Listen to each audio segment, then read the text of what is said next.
Hey there guys, gals, and non-binary pals, GM Potter here, and today we will be going over Paper Castles by B. Fox. This is another indie book. This one actually, the author was marketing it themselves on Twitter. I saw it, thought it might be interesting, and I got it. So I will have an affiliate link in the description down below if this is a book that you're interested in. You may be wondering about the green lipstick, the green eyeliner, green eyeshadow, green shirt, green everything. It is St. Patrick's Day if you are watching this on the day it comes out, so I just thought I would be mean and green today. Paper Castles came out in January of 2021. It has a Goodreads rating of 4.56. I would give it a solid 3 stars. It's good. I wouldn't call it great just because it wasn't exactly to my taste. It was more of the stylistic. It delves into character tropes that I'm just not a fan of. It wasn't for me, but that doesn't mean it's not for you. So the story takes place during the Great Recession of 2008, when everybody's looking for a job. There's mass foreclosures everywhere. Small town middle America is being eaten up by banks, just swallowing houses right and left. And that's the introduction to our story. Our main character, James Brooke, he makes the joke that it should only be one O because he's James Brooke. He is a failed architect. He wants to be an architect. He went to school in the big city for architecture, and he's just not been able to find a job in that field. He kind of reminds me of the narrator from Fight Club if he hadn't split off into Tyler Durden. Like that kind of passive, like waiting for something grand to happen. Like he's waiting for his life to happen to him instead of going out there and making things happen for himself.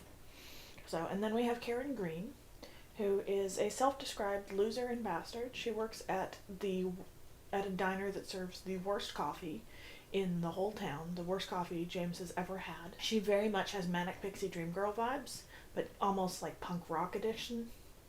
So, and then we have James's dad, who is an alcoholic. He's distant. His wife, James's mother, died about 5 years prior to the story starting. And he is our antagonist, but it's written in such a way that life is James's antagonist. So, in the story, James has been moved back home for about a year. He still hasn't found a job. He has a major coffee addiction. The story actually starts out with him going to a coffee shop, a corporate coffee shop, a la Starbucks, and ordering a coffee, which he then takes to a park. He accidentally knocks it over. There's no empathy from the coffee shop. They're like, whatever, next, you spilled your coffee. That's not on us. And as someone who's worked in a restaurant and a coffee shop, kind of, but it would, like, no one's gonna get mad at you for refilling the coffee. So, his dad gets tired of him just lazing about the house and goes out and finds a job for him. The job he finds for his son is essentially with an old friend of his. The company takes houses that have been repossessed by the bank and then looks them over and makes decisions on whether or not it's worth it monetarily to refurbish and renovate the house, or to just demolish it and turn it into something else. So James's job is to actually go into the houses, make a list of everything that has to be done, price it out, and then make his recommendation based on price, which he's not very good at because he is very much an idealist. He wants things to be beautiful as well as useful. He wants to restore the crown molding that's deteriorated. He wants to do all these grand things, and it just makes his boss angry. He meets Karen on his first day of work. He was going to go to the same corporate coffee shop that he's been going to, but it's on the opposite way of his way home. So he stops into a diner called The Last Nickel, and has a seat, has a cup of coffee. It's the worst cup of coffee he's ever had in his life. She's rude to him. He doesn't tip on accident. Like, he doesn't leave a tip, he just pays for his coffee and leaves. But he comes back the next day and the next day and the next day. and he realizes where he knows her from. They actually went to high school together. She was a sophomore when he was a senior. Her big claim to fame in high school was starting a fist fight, which she doesn't remember it that way, but it's heavily implied that she alters the narrative to fit her own ideas. So it's quite possible that she did start the fight, but it's not confirmed or denied in the story. So, she also reminds him of his mother, who has passed. She starts telling him stories, and the stories she tells are very dramatic and romanticized, and they're larger than life stories while still being slice of life stories. This is your chance here to skip ahead if you don't want spoilers for the book, if this is sounding like something that you're interested in reading. James decides, as an act of courage, to quit his job because one day he goes into work and there's a family he actually sees the family that's being evicted, and it breaks his heart, and he decides, as an act of courage, he's just going to up and quit. He just quits.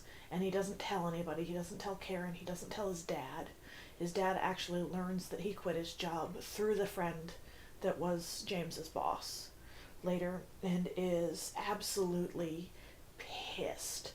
Like, goes in, screams at his son, essentially tells his son that he's the reason his mother died, that it came down to a choice monetarily of her cancer treatment or his tuition, and his mother chose his college tuition and chose not to undergo chemo, which could have saved her life, or at least prolonged her life.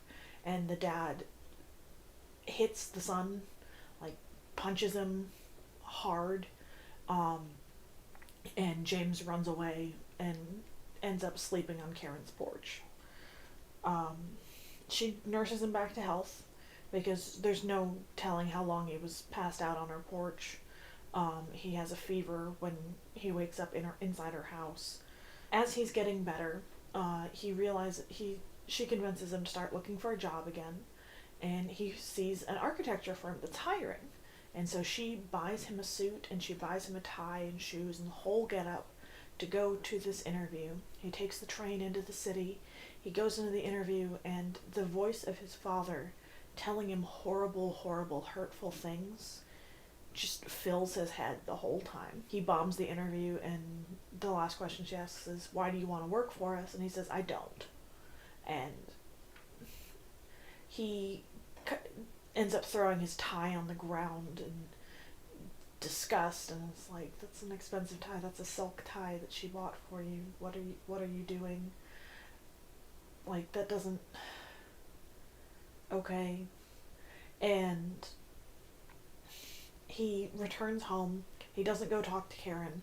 Instead, he goes and confronts his father. His father has been drinking heavily, overcome with guilt that he hid his son, that he broke his promise to his wife to tell him that they didn't go with her cancer treatment. They instead went with his tuition, with what money they did have, and he's overcome with guilt over that, and he drinks and drinks and drinks, and James goes to confront him and takes a step towards his father. His father takes a step back so that he doesn't hit him again, and falls down the stairs and breaks his neck. James, in state of shock, calls 911. The next thing we know, we're at the police station asking questions. The story is corroborated by his uncle, who heard from his brother that he was drinking. The uncle was actually on his way to go check on his brother. And the last scene of the book is James is working at the corporate coffee shop that he despises, and Karen comes in, places an order, and tells him she loves him, and all the problems in his life are saved because of the love of a good woman, I guess. It feels like the sort of movie, like if this book were a movie, it feels like the sort of movie a comedic actor would do to prove that they have the chops to take on serious roles. It feels a little bit like Stranger Than Fiction, without the supernatural narration element, but that it's Will Ferrell in a not out there comedy. It's still got funny aspects, but it's more him finding himself through the eyes of a good woman, of an out there person who doesn't play by the rules, who lives by marches to the beat of her own drummer. It's very much a manic pixie dream girl story, and I don't like manic pixie dream girl stories. Like, I don't like that genre of men who have to find themselves in a woman. Like, it's not my thing. It might be your thing. So, have you read this book? Are you planning to read this book? Let me know in the comments down below. Don't forget to like, share, and subscribe. And I'll see you in the next one.